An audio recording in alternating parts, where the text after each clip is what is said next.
ആരും പേടിക്കണ്ട. രാത്രി 12 മണിക്ക്, അതായത് നാട്ടിലെ 2:30ക്ക് എൻ്റെ അനിയൻ ഉറക്കമുളച്ചിട്ട് തന്നെ ഒന്ന് ബർത്ത്ഡേ വിഷ് ചെയ്തതാണത്. അങ്ങനെ എൻ്റെ ബർത്ത്ഡേ ആയിരുന്നു.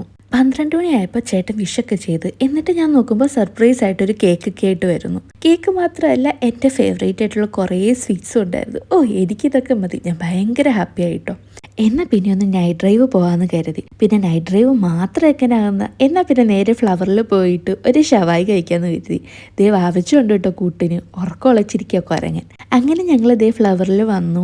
ഇവിടുത്തെ ഷവായി ഒക്കെ കഴിച്ചു. മസാല ഷവായി ഒന്നും അല്ല കേട്ടോ, നോർമൽ ഷവായി ആണ്, പക്ഷേ സൂപ്പറാണ്. അങ്ങനെ ഞങ്ങൾ ഷവായി ഒക്കെ കഴിച്ചു. മനസ്സ് അറിഞ്ഞു തിരിച്ച് വീട്ടിൽ വന്ന് കിടന്നുറക്കി. നാളെ വർക്കിംഗ് ഡേ ആണ്. അങ്ങനെ രാവിലെ ചേട്ടനും കൊച്ചനും കൂടി പോയിട്ട് ഉച്ചയായപ്പോൾ തിരിച്ചു വന്നു. അപ്പോൾ സർപ്രൈസ് ആയിട്ട് കൊച്ചൻ ഒരു കേക്കൊക്കെ മേടിച്ചിട്ട് വന്നിരിക്കുന്നു. അങ്ങനെ അതും കട്ട് ചെയ്ത് കേക്കൊക്കെ കഴിച്ചു. പിന്നെ ലഞ്ചിന് ഞാൻ ടൊമാറ്റോ റൈസും ചിക്കൻ റോസ്റ്റും ഉണ്ടാക്കിയിട്ടുണ്ടായിരുന്നു. അങ്ങനെ അതൊക്കെ കഴിച്ചു. ഒരു കുഞ്ഞുറക്കമൊക്കെ പാസ്സാക്കിയിട്ട് ഞങ്ങൾ റെഡി ആയിട്ടൊന്ന് കുഞ്ഞ് ഔട്ടിങ്ങിന് പോവാട്ടോ. നേരെ പോയത് വിലാജയിലാണ്. ഇപ്പോൾ ഒരു കുഞ്ഞു ഷോപ്പിംഗ് ഒക്കെ നടത്തിയിട്ട് തിരിച്ച് നമ്മൾ അൽവക്ര സൂക്കിൽ വന്നു. അപ്പോൾ യൂണിക്കോം പോലെ ഈ കളർ ചെയ്തൊരു കഴുതക്കുട്ടി ഇങ്ങനെ കൊണ്ടുവന്ന് കണ്ടു. അങ്ങനെ അവിടെ ബീച്ചിലൊക്കെ ഇങ്ങനെ കുറേ നേരം വെള്ളത്തിലൊക്കെ ഇങ്ങനെ കളിച്ചു. നല്ല തണുപ്പായിരുന്നു കേട്ടോ. അത് കഴിഞ്ഞിട്ട് ഞങ്ങൾ നഹദിയിൽ പോയിട്ട് വേറെ നിറച്ച് ഫുഡൊക്കെ കഴിച്ച് സെറ്റായിട്ട് വീട്ടിലെത്തി. അങ്ങനെ എനിക്കൊരു വയസ്സുകൂടി കൂടി.